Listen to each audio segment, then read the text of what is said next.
Bonjour mesdames et messieurs, aujourd'hui nous recevons une adolescente hors du commun pour la première émission d'Info Junior. Oui, effectivement, Léna, c'est une émission très spéciale puisque nous allons recevoir le premier humain à avoir inventé une machine à voyager dans le temps. Oui, en effet, elle a 15 ans, elle habite à Mimé et elle a étudié dans le collège Le Pestier à Gardanne. Bonjour, comment allez-vous? Bien, merci. Montrez-nous là.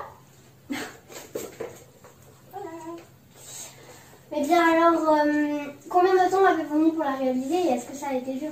Alors, ça a été très compliqué. J'ai mis 2 ans. Comme quoi, ça a été vraiment très compliqué. Mais j'ai vraiment toute ma vie. D'accord. Et quels sont vos centres d'intérêt à part ça? Mes parents m'en ont infligé plusieurs. À vrai dire, il y a...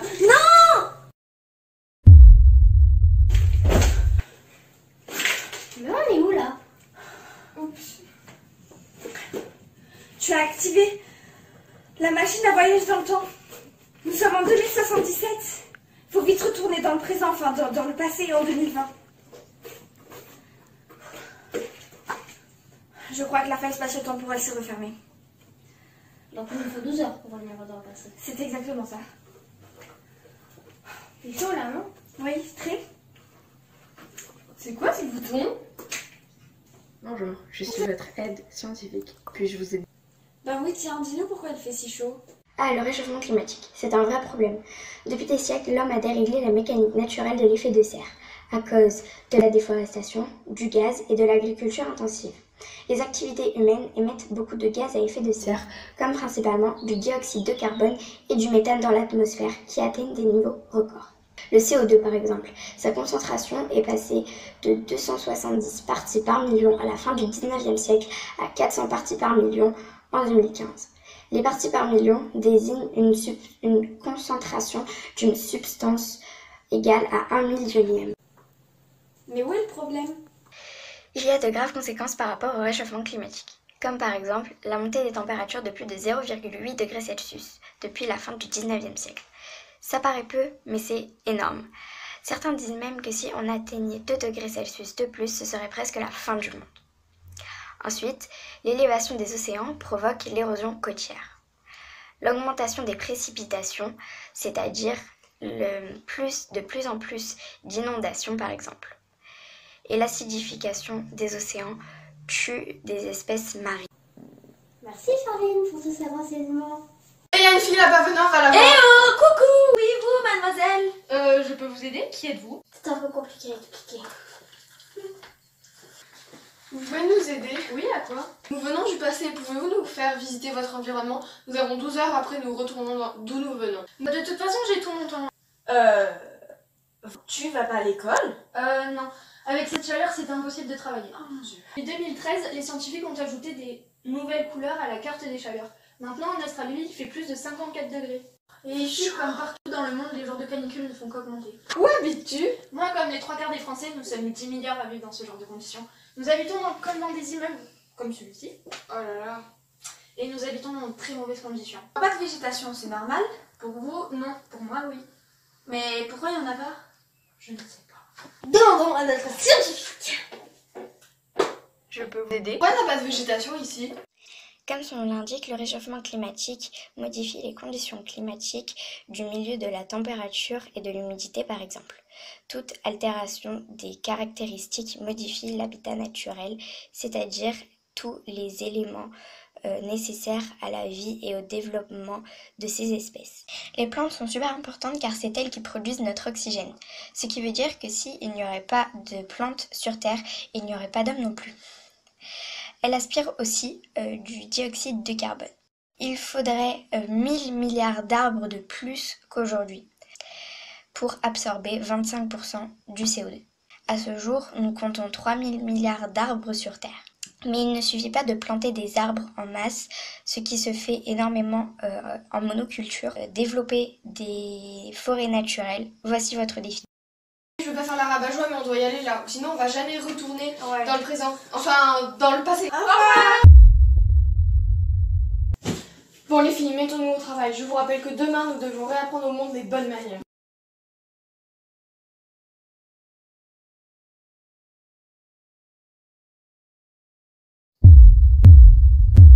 Bonjour à tous et à toutes. Nous aimerions vous faire parvenir une information radiation qui vient de votre futur, celui de vos enfants et vos petits-enfants. Oui, en effet, ce qu'il faut savoir, c'est que si on s'y attaque pas maintenant, on ne pourra jamais sauver notre mère, la planète. Celle sur qui on peut compter, celle qui nous a fait vivre. Mais si on la délaisse, elle s'étreindra avec tout le reste de la planète. Il y a plein de solutions à mettre en place. Il faut s'y mettre tous ensemble. Commençons aujourd'hui pour demain. Et comme le dicton le dit, jeunesse travaille pour ma vieillesse. Maintenant, si on s'y met rapidement, espérons que nos bêtises se transforment en leçons. Pour ça, il faut s'unir. La nature n'a pas besoin de l'homme, mais l'homme a besoin de la nature. Ensemble, on fait la force. Ensemble, on va plus loin. L'union fait la force. Si on se bat seul, ça revient à se battre dans le vent. Ce mouvement anti-pollution, durable et écologique ne va pas se mettre en place tout seul, non? Oui, pour vous dire, on retourne en 2077 l'année prochaine. On veut voir le fruit de nos efforts.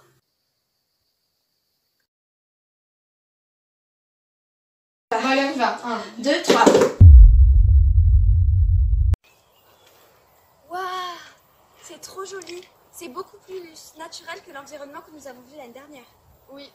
Bon, nous y allons? Oui, allez. Bonjour. Bonjour. Je peux vous aider? Oui, à vrai dire, on est des touristes. Est-ce que vous pouvez nous dire comment fonctionne votre jardin et votre maison, si vous avez du temps? Avec plaisir. Je viens noter que c'est mon frère à l'école, donc j'ai tout mon temps. Et à quel moyen de transport? À vélo. Au quotidien, nous utilisons une voiture pour les trajets un peu plus longs. Et nous remplaçons de l'essence par de l'électricité pour environ la moitié des automobiles. Et aussi, nous faisons souvent du covoiturage. Et madame, je voulais vous poser une question. La canicule ne vous empêche pas trop d'aller à l'école? Non, ça va. Depuis quelques années, les jours de canicule ont vraiment baissé l'été. Ah, c'est cool. Bon, venez, on va à la maison. Alors ici, c'est mon potager. Figurez-vous que j'en suis très fière. Mes voisins en ont tous à peu près pareil. Le mien est composé d'une multitude de légumes. Donc celui-ci est arrosé avec de l'eau filtrée et désinfectée. Et juste avant de la boire, elle est stérilisée pendant 3 jours dans un tonneau. En plus, c'est ultra facile à faire. L'eau a exactement le même goût qu'avant l'invention de cette technique. Oh, chouette, une carotte. Suite à ce changement de boisson, votre corps et celui des autres n'a pas mal réagi? Non, c'est plutôt à l'eau d'avant que certains corps réagissaient mal. Vous savez, la région PACA, nous avons la chance que notre eau est la meilleure de France. En effet, celle d'avant a été traitée avec du chlore qui est nocif pour notre santé, alors que maintenant l'eau est naturellement traitée. En effet, le chlore resserre les pores de la peau, ce qui rend automatiquement la peau plus sèche. Il est vraiment magnifique votre potager. Comment vous l'entretenez? Depuis 10 ans, notre famille s'est mise au compost. Quand nous mangeons des légumes ou des fruits, nous mettons les épluchures dans un bac. Et vous élevez quoi d'autre comme animaux? Et pourquoi? Des poules, car simplement elles nous apportent énormément d'œufs par jour. En plus, elles sont élevées en plein air dans notre jardin.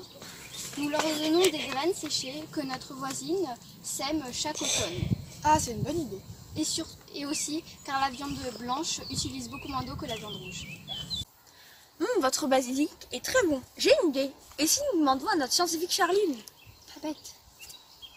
Bonjour les filles, le bœuf est une viande rouge qui consomme beaucoup d'eau, de 383 à 547 litres d'eau pour 1 kg de viande bovine.